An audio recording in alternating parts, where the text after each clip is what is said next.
누가복음 1장 26절에서 38절 교독하시겠습니다. 여섯째 달에 천사 가브리엘이 하나님의 보내심을 받아 갈릴리 나사렛이란 동네에 가서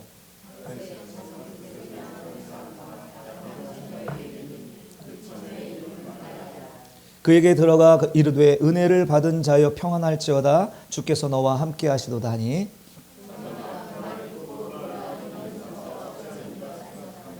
천사가 이르되 마리아여 무서워하지 말라 내가 하나님께 은혜를 입었느니라.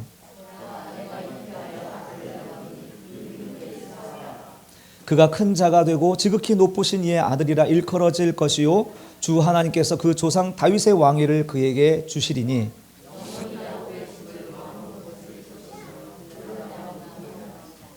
마리아가 천사에게 말하되 나는 남자를 알지 못하니 어찌 이 일이 있으리이까.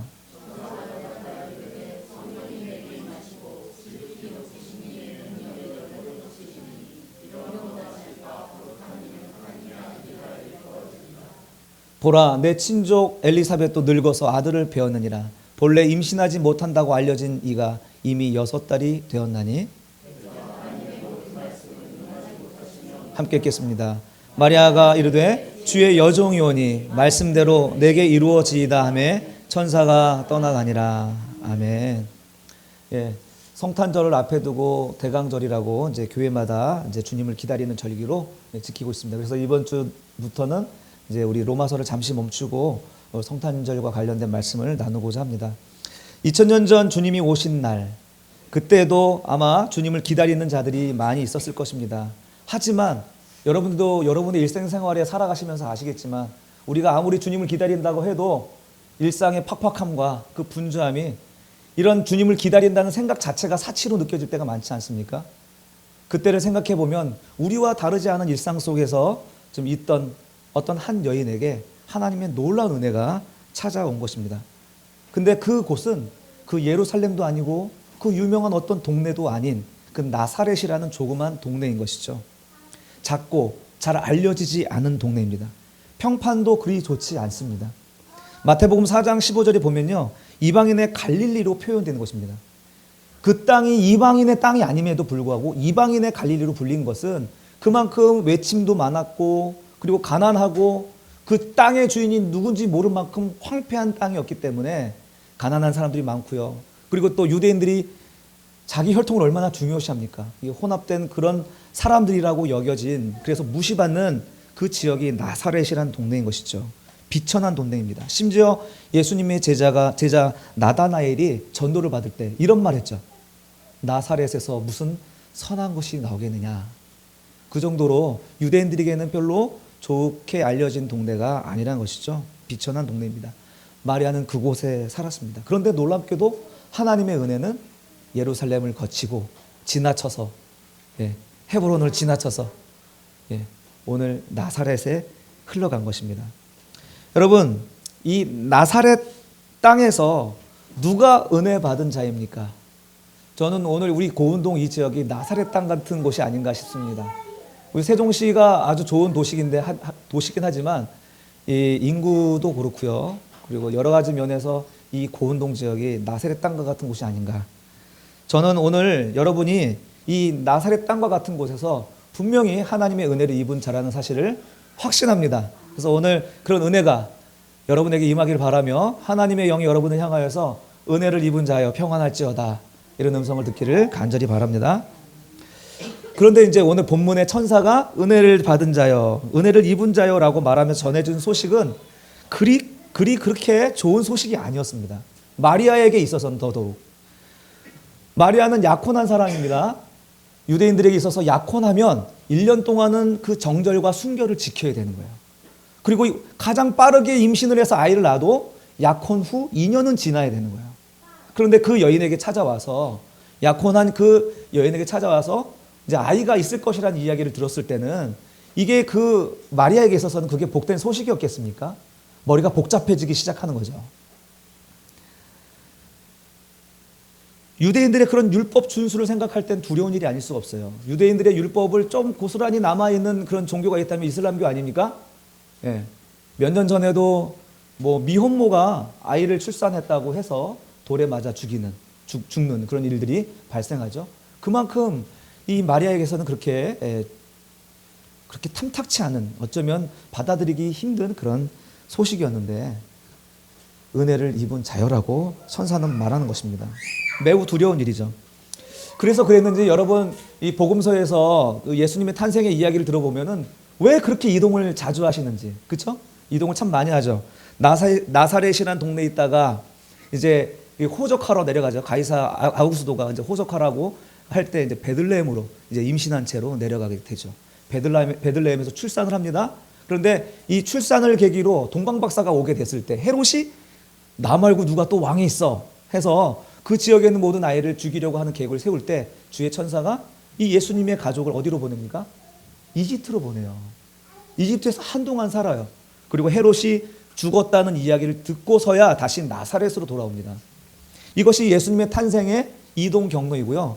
이것이 아마 주의 천사가, 하나님이 이 예수의 가정을 살리시기 위한 하나님의 섭리였을 것입니다. 하지만 어쨌든 이것을 알지 못하는 마리아는 이 소식이 은혜가 됐겠냐 이거예요. 은혜를 입은 자라고 말하는데, 그럼에도 불구하고 이 말씀이 마리아에게 은혜가 되는 것은 우리 35절입니다. 한번 같이 읽겠습니다. 같이 읽겠습니다. 시작. 천사가 대답하여 이르되 성령이 내게 임하시고 지극히 높으신 이의 능력이 너를 덮으시리니 이러므로 나실 바 거룩한 이는 하나님의 아들이라 일컬어지리라. 아멘. 예. 자, 먼저 높으신 이의 능력이 마리아를 덮어주실 것이래요. 높으신 이의 능력이 뭡니까? 높으신 이가 누구예요? 성부 하나님이에요. 그냥 우리가 하나님 널 도와주실 거야 라고 말하는 게 아니고 천사가 나타나서 하나님이 너를 도와주실 거야. 여러분 든든하지 않습니까? 예. 하나님이 너를 도와주실 거야. 너를 덮어주실 것이야 라는 그 말이 은혜인 것입니다. 또 그를 통하여서 나실 자가 누굽니까? 거룩한 자. 거룩한 자? 그저 어떤 선지자를 잉태하는 것이 아니라 하나님의 아들을 낳을 것이기 때문에 은혜인 것이죠. 이것에 대하여 분명한 확실한 지식이 아직 마리아에게는 없습니다. 그러나 지금 구약에서 처음부터 이야기해왔던 그 이야기들이 지금 오늘 이 본문에서 실현되고 있는 거예요. 실상으로 나타나고 있는 것이죠. 예전엔 그림자로만 이렇게 예언으로만 보여주었던 예수 그리스도의 태어나심은 이미 예전부터 우리에게 하셨던 말씀이 오늘 이 본문에서 성취가 되는 것입니다. 우리 한번 창세기로 쭉 내려가 봅시다. 창세기 3장 15절을 보시면요. 아담과 하와가 뱀의 유혹을 받아서 하나님과의 관계가 깨집니다. 하나님 앞에서 죄를 범하죠. 그래서 하나님과의 관계가 끊어진 사람은 바로 그 순간 관계의 끊어짐은 곧 사망이었고요. 그래서 이 사람으로 말미암아 모든 우주 만물은 저주를 받아 관계가 끊어지는 상태가 되어버립니다. 자, 아담과 하와의 저주로 말미암아 하나님과 사람의 관계가 깨지고 사람과 사람의 관계가 깨지고 사람과 자연의 모든 만물들이 관계가 깨지는 그 결과가 났죠. 이렇게 끊어져 혼돈과 어둠 속으로 이제 빠져 들어가게 된 것입니다. 그런데 하나님이 이것을 그냥 두고 보셨나요? 그들이 죄를 지은 즉시 마치 무슨 준비라도 하신 듯 하나님은 이들에게 회복을 약속합니다. 이것이 원시 복음이라고 알려진 창세기 3장 15절의 내용이죠. 우리 같이 읽겠습니다. 시작. 내가 너로 여자와 원수가 되게 하고 내 후손도 여자의 후손과 원수가 되게 하리니 여자의 후손은 내 머리를 상하게 할 것이요 너는 그의 발꿈치를 상하게 할 것이니라 하시고. 아멘. 여러분 지금 하와로 하여금 죄에 깊이 빠지게 한 그 마귀는 이제 여자의 후손으로, 그러니까 아담이 아닌 새로 다른 어떤 후손으로 말미암아 머리가 상하게 되는 치명상을 입게 될 것이라는 것을 말씀해 주고 있습니다. 지금 첫사람 아담으로 인해서 모든 관계가 깨졌지만 장차 오실 여인의 후손으로 말미암아 이 모든 관계는 다시 회복할 것이라는 것입니다. 여러분 그러면 이 메시아는 어떻게 와야겠습니까? 이 메시아는 어떤 방식으로 와야 될까요? 오늘 처녀의 몸으로 아들을 낳았다는 이 사건의 열쇠가 있는 것입니다.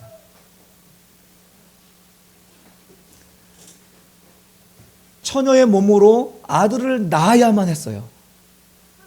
사람들은 왜 처녀의 몸으로 예수가 와야 되는가? 여러 가지 이거는 비신화화 하는 방식으로 이제 다른 해석을 하는데, 하나님은 예수 그리스도가 처녀의 몸으로 와야만 했습니다. 그 이유가 첫 번째가 뭐냐면, 아담의 후손으로는, 다시 한번요, 아담의 후손으로는 인류의 죄를 구속할 수 없기 때문입니다. 여러분도 잘 아시겠지만 아담의 후손은 아담의 죄를 다 유전받습니다. 그렇죠? 그래서 아담이 받아야 될 저주를 모든 인류가 받는 거예요.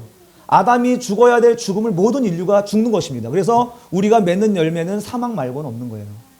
그러니까 아담의 태로 나는 모든 인류는 그 인류를 대신할 수가 없는 거예요.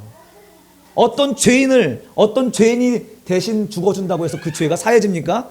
자기 죄로 죽는 것이죠. 그러니 아담의 후손으로는 이 모든 것을 대속할 수가 없는 것이죠.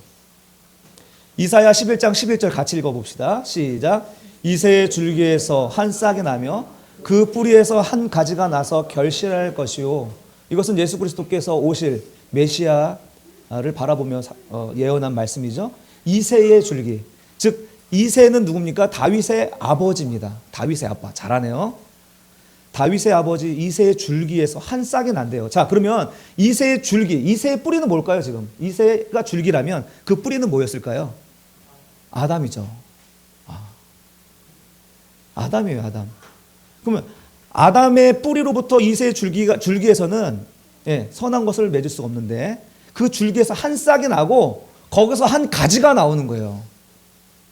이 가지의 이름이 낫제르입니다. 나사렛이라는 어원이 된 낫제르라는 단어인데요. 새로운 한 싹이 나사렛에서 나와야 되는 거예요. 그 새로운 싹, 그러니까 본래 이새가 가지고 있었던 그 뿌리가 아닌 그 싹, 이 싹은 누굴까요? 다윗이요, 다윗. 이새의 줄기에서 한 싹이 나온 것은 다윗인데, 이 다윗은 성경에서 어느 위치냐면 언약의 대상자입니다. 하나님의 일방적으로 주시는 은혜 언약의 대상자예요. 수혜자예요.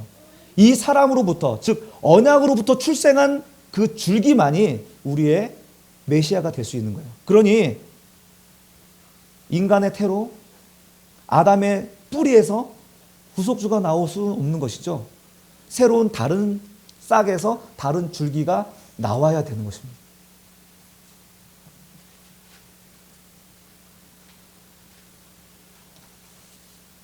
이 가지는요, 이 가지는 이새의 줄기와는 완전히 다른 유전자인 것이죠. 오늘날로 얘기하면 마리아의 처녀 출생은요, 오직 성령으로 잉태되는 하나님이 직접 넣어주신 새로운 인류를 통해서만 가능한 겁니다. 그렇지 않나요? 어떻게 죄인이 죄를 용서할 수 있어요? 오직 새롭게 출생한, 새롭게 만들어진 인류를 통해서만 이 죄를 대속할 수가 있는 것입니다. 그래서 마리아는 처녀로 출생하여야만 하는 것입니다. 아니면 태가 끊겨진 엘리사벳처럼 불가능한 가운데 하나님의 능력으로 난 아이여야만 되는 것이죠. 구약에 그런 예가 많죠. 이삭도 또 야곱도 그 모든 경수가 끊어질 그 늦은 나이에 아이를 얻게 된 것은 바로 그리스도의 예표입니다. 하나님의 능력으로 난 언약의 자손을 예표하고 있는 것입니다. 두 번째로 마리아가 처녀로 하나님의 아들을 낳아야만 하는 이유가 뭐냐면, 오직 생명은 하나님의 능력으로만 잉태할 수 있음을 보여주기 위한 것입니다. 오직 하나님의 능력으로 낳은 아들만이 메시아라는 거예요. 맞습니까? 제가 메시아가 될 수 있어요? 김기동이 메시아가 될 수 있습니까? 이만희가 메시아가 될 수 있어요? 오직 하나님의 능력으로 낳은 아들만이 메시아인 거예요. 여러분, 마리아라는 이름을 한번 말씀드려 볼게요. 마리아라는 이름이 어디서 비롯됐는지 혹시 아십니까? 마리아는 반항적이라는 뜻의 미르얌이라는 단어에서 파생되었습니다. 미르얌 들어보셨죠? 미리암, 모세의 누이 미리암. 그래서 모세를 대항하여 이렇게 따져 물었던 그 미리암이 유래가 되어서 반항적이라는 뜻도 담겨져 있습니다. 마리아란 이름이. 또 이 미르얌은 어디서 유래된 말이냐면 메리라는 말입니다. 영어의 메리가 아닙니다. 즐거운 메리 크리스마스가 아니고, 히브리 말의 메리는 쓰다라는 뜻입니다. 여러분, 쓰다라는 말의 메리의 기본 동사는 마라입니다.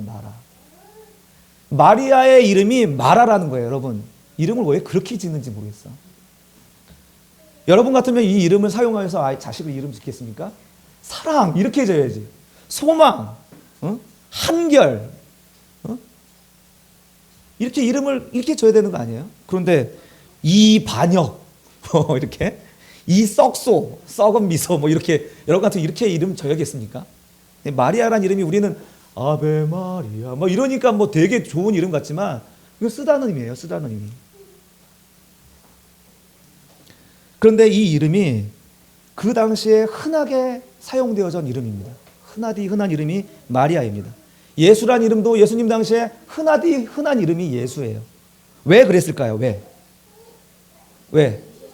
그렇죠. 메시아를 바라보고 기다리기 때문에 주여 이 쓴 마음, 이 쓴 물 같은 우리 인생을 좀 달게 해달라는 그런 마음으로 이름을 적겠죠. 예수도 마찬가지고요.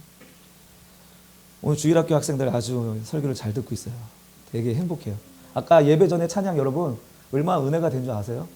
소망이하고 현채 이제 사랑이 어디 있어? 이제 성악을 배우면 바로 써먹어야지. 바로 찬양팀으로 해야지. 이제 일찍 와서 같이 찬양하는데 얼마나 힘이 나는지요. 막 찬양하다 막 기품이 폭발해 버렸어요. 여러분 우리 주일학교 아주 너무 좋습니다. 내년에는 더 이렇게 행복하고 또 역동적이고 부흥하는 우리 주일학교 되었으면 좋겠는데요. 이 메시아를 대망하고 있는 것이죠. 출애굽기 15장 23절 한번 열어보세요. 마라에 이르렀더니 그곳 물이 써서 마시지 못하겠으므로 그 이름을 마라라 하였더라. 백성이 모세에게 원망하여 이르되 우리가 무엇을 마실까 하매 넘겨주세요. 모세가 여호와께 부르짖었더니 여호와께서 그에게 한 나무를 가리키시니 그가 물에 던지니 물이 달게 되었더라. 거기서 여호와께서 그들을 위하여 법도와 율례를 정하시고 그들을 시험하셨어요. 구약 성경은요 이렇게 구속사적인 그 예표가 가득 차 있습니다. 그냥 읽어 넘겨 버릴 것들이 별로 없어요. 이 마라를 생각하면서 유대인들은 하나님께서 우리의 인생을 이 쓴 인생을 달게 하실 것이다 라는 그런 믿음으로 그렇게 이름을 지은 것입니다. 여러분 이 마라라고 하면 또 생각나는 이름이 있습니다. 생각나는 이야기가 있습니다. 이 이야기가 좀 더 구체적으로 이 소망을 표현한 성경책이 있습니다. 자, 무슨 책일까요? 룻기입니다. 룻기의 내용을 대략적으로 이야기해 보면 사사들이 치리하던 때 그 땅에 흉년이 들어요. 사사들이 치리하던 때는 하나님이 왕이라는 거거든요. 근데 하나님이 왕인 땅에 흉년이 들었다는 것은 하나님이 떠났다는 얘기예요. 엔 샬롬이 없다라는 얘기예요. 그 흉년 든 땅에 이 엘리멜렉이라는 사람과 그의 아내 나오미는 이제 먹을 것을 얻기 위해 모압으로 두 자녀를 데리고 갑니다. 그런데 가서 잘 살면 좋은데 남편 엘리멜렉이 죽어버려요. 그리고 간신히 두 아들을 장가 보냈는데 두 아들도 얼마 지나지 않아서 죽어버리는 거예요. 이제 남은 건 누굽니까? 생가부 3명 남은 거예요. 3명이. 여러분 무슨 소망이 있습니까? 소망. 아무 소망이 없어요. 나오미도 이제 늙어서 출산할 나이도 아니에요. 이스라엘 백성들에게는 기업을 물을 자라는 그런 법이 있습니다. 문화와 관습이 있습니다. 그래서 과부가 되어서 자식이 과부가 되었으면 그 친족들 가운데에서 그 아내를 주는 거예요. 그래서 같이 아내로 책임져 주는 것이에요. 그런데 나오미에게는 더 이상 아이를 낳을 기운이 없고 자식이 없으니 이 며느리들을 줄 기업 물을 자가 없는 거예요. 소망이 없는 것이죠. 룻기 1장 12, 13절. 내 딸들아 되돌아가라. 나는 늙었으니 남편을 두지 못할지라. 가령 내가 소망이 있다고 말한다든지 오늘 밤에 남편들도 아들들을 낳는다 하더라도 너희가 어찌 그들이 자라기를 기다리겠으며 어찌 남편 없이 지내겠다고 결심하겠느냐. 내 딸들아 그렇지 아니하니라. 여호와의 손이 나를 치셨으므로 나는 너희로 말미암아 더욱 마음이 아프도다. 이렇게 얘기하는 거죠. 이게 기업 물을 자라는 그 문화를 알지 못하면 이해를 잘 못해요. 근데 내가 그렇게 할 수 없어. 생명을 잉태할 수 없어. 너에게 그렇게 소망을 줄 수 있는 자가 아니야. 나는 아무것도 할 수 없어 라고 이야기하는 장면입니다. 여러분 나오미의 이름의 뜻이 뭔지 아시는 분? 나오미란 이름의 뜻을 아는 분? 기쁨입니다. 기쁨. 나오미의 이름은 기쁨입니다. 자기 인생이 기쁨이길 원하여서 그 이름을 부모님들이 저어줬을 것이고 그런 기쁨의 삶을 추구했었지만 인생이 기쁨이 아니라는 것을 깨닫게 되는 것이죠. 인생이 기쁨이 아니라는 것을 자기 삶을 통하여서 사람들에게 폭로당하고 있잖아요. 좀 얼마나 창피하겠어요, 얼마나. 그런데요, 놀라운 것은 그 소망 없는 여자, 이 나오미를 따라서 룻이라는 며느리가 따라 들어옵니다. 유대 땅으로. 룻기 1장 19, 20절. 이에 그 두 사람이 베들레헴까지 갔더라. 베들레헴에 이를 때에 온 성읍이 그들로 말미암아 떠들며 이르기를 이가 나오미냐 하는지라. 나오미가 그들에게 이르되 나를 나오미라 부르지 말고 나를 마라라 부르라. 이는 적는 자가 나를 심히 괴롭게 하셨습니다. 네. 이제 제대로 인생을 바라본 거죠. 내 인생이 나오미인 줄 알았는데 우리의 삶은 나오미가 아니라 마라라는 거죠. 마라라는 거. 여러분 쓴맛을 보고 있죠, 요즘에? 요즘 쓴맛 보고 계시잖아요, 지금. 지금 제대로 가는 겁니다, 지금. 사랑하는 성도 여러분, 지금 이렇게 소망 없는 이 가정에 무슨 생명이 일어나겠습니까? 그런데 하나님은 이렇게 생명 없고 소망 없는 것을 인정하는 마라의 인생 가운데 하나님 찾아오시더라는 거예요. 나오미였을 때가 아니고 이 인생이 쓰고 내가 살아가기 힘들다는 것을 깨달을 때 하나님이 오시더라는 거예요. 룻기 3장 9절. 이르되 내가 누구냐 하니 대답하되 나는 당신의 여종 룻이오니 당신의 옷자락을 펴 당신의 여종을 덮으소서. 이는 당신이 기업을 물을 자가 됨이니이다. 이렇게 얘기합니다. 이게 뭐냐면 지금 나오미가 유대 땅 베들레헴에 와서 이제 자기 기업 물을 보아스에게 찾아가서 이제 친분을 쌓았겠죠. 그리고 그의 침실로 들어가는 것입니다. 아무런 소망이 없는 그 스스로 마라로 여기는 그 여인이 이제 그 며느리 룻을 통하여서 생명을 잉태하게 되는 것입니다. 생명을 잉태하여서 마라라 불리는 그 나오미 품에 아들을 안겨드리는 이야기가 룻기의 이야기예요. 마지막 룻기 4장 14절에서 17절 한번 보십시다. 여인들이 나오미에게 이르되 찬송할지로다 여호와께서 오늘 내게 기업 물을 자가 없게 하지 아니하셨도다. 예. 이 아이의 이름이 이스라엘 중에 유명하게 되기를 원하노라. 이는 내 생명의 회복자며 내 노년의 봉양자라. 곧 너를 사랑하며 7 아들보다 귀한 내 며느리가 낳은 자로다 하니라. 나오미가 아기를 받아 품에 품고 그의 양육자가 되니 그의 이웃 여인들이 그에게 이름을 지어주되 나오미에게 아들이 태어났다 하여 그의 이름을 오벳이라 하였는데 그는 다윗의 아버지인 이새의 아버지였더라. 예, 지금 이 아이가 누구의 아이라는 거예요? 룻의 아이라는 거예요? 나오미의 아이라는 거예요. 나오미. 이 아이는 불가능 가운데 자기를 말하라고 소망 없음을 인정하고 엎드리고 항복한 그 인생에게 주신 하나님의 생명이에요. 하나님의 능력으로 주신 생명이라는 것입니다. 그게 나오미의 아들인 것입니다. 성경은 룻의 아들이라고 얘기하지 않아요. 나오미의 아들이라고 얘기하는 거예요. 마리아가 처녀로 그리스도를 낳아야만 하는 이유는 생명을 출산 없는 인생에 하나님의 능력의 옷자락으로 덮임으로써만 생명을 줄 수 있음을 우리에게 그림으로 이렇게 보여주는 것입니다. 룻기의 이야기는 정확하게 마리아에게서 나시는 예수 그리스도의 탄생의 모형인 것입니다. 여러분, 왜 마리아의 처녀의 몸으로 하나님의 아들이 오셔야 되는지 좀 이해가 되십니까? 그냥 어떤 신화나 어떤 옛날 이야기가 아니라 우리에게 그렇게 실제적으로 일어난 일이라는 것을 우리는 믿어야 할 것입니다. 아담의 후손으로는 절대로 우리의 대속자가 될 수 없습니다.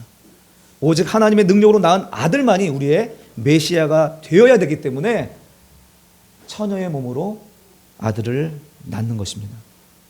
성경은 이렇게 앞뒤가 뒤죽박죽이 아니에요. 잘 짜맞춰져 있고 잘 엮여져 있는 아주 정확하게 주어진 하나님의 메시지라는 것이죠. 여러분, 이게 뒤죽박죽이라면 여러분 하나님 성경 믿겠습니까?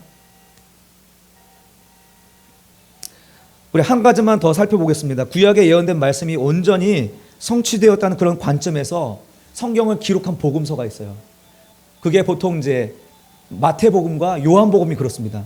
그래서 예수님의 행적을 항상 구약의 어떤 말씀의 성취로 이렇게 이야기하고 있어요. 구약의 말씀의 성취를 예수님이 아주 올곧게 순종해가는 모습을 마태복음은 아주 정말 철저하게 지켜가면서 기록하고 있고요. 요한복음도 마찬가지입니다. 예수님의 그 십자가의 죽음과 부활의 사건에 여러분 마리아만 등장합니다. 예수님의 그 십자가의 죽음과 부활 사건에 마리아만 등장하는 거예요.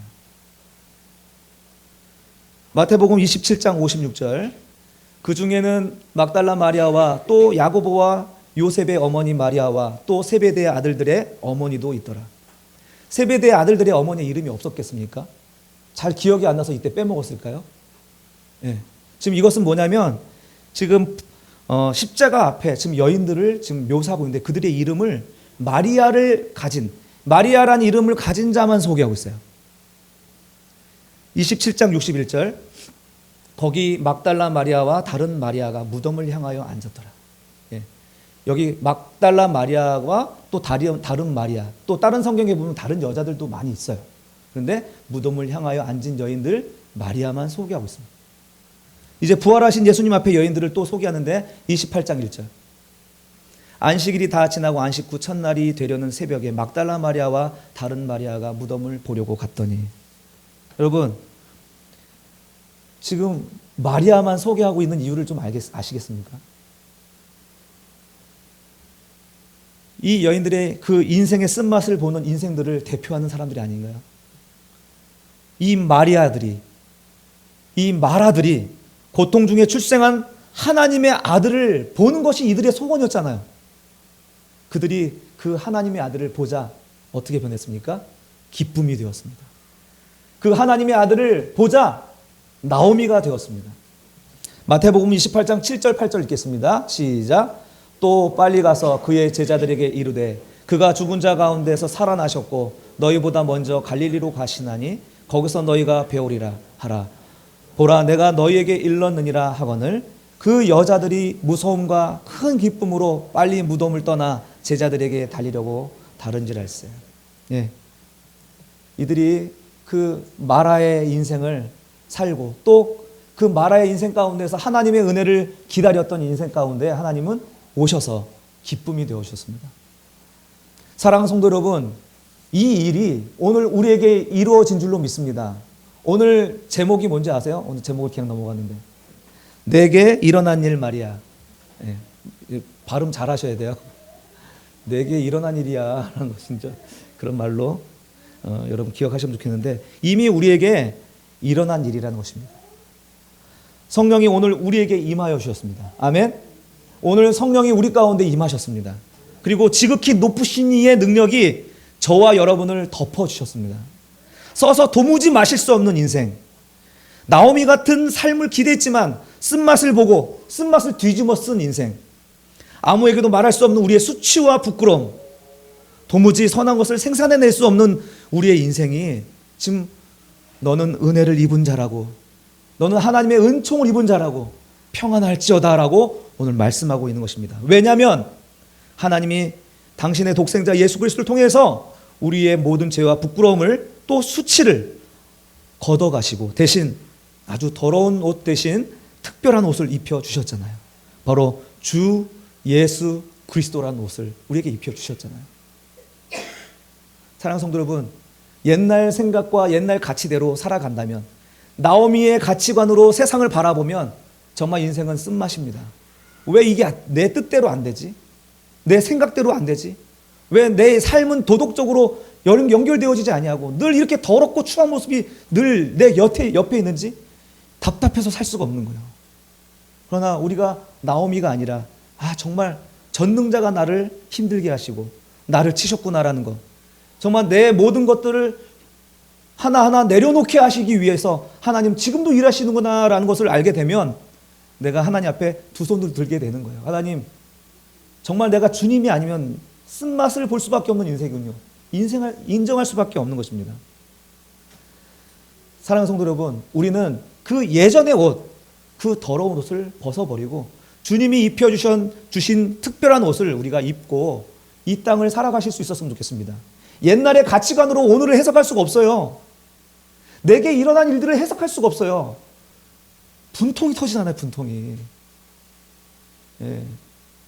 그러니까 옛날의 생각과 옛날의 가치관으로는 절대로 해석할 수 없는 이 땅에 있는 일들을 오직 예수, 주, 로드, 주, 예수 그리스도의 옷을 입고 세상을 바라볼 때 승리하게 되는 줄로 믿습니다.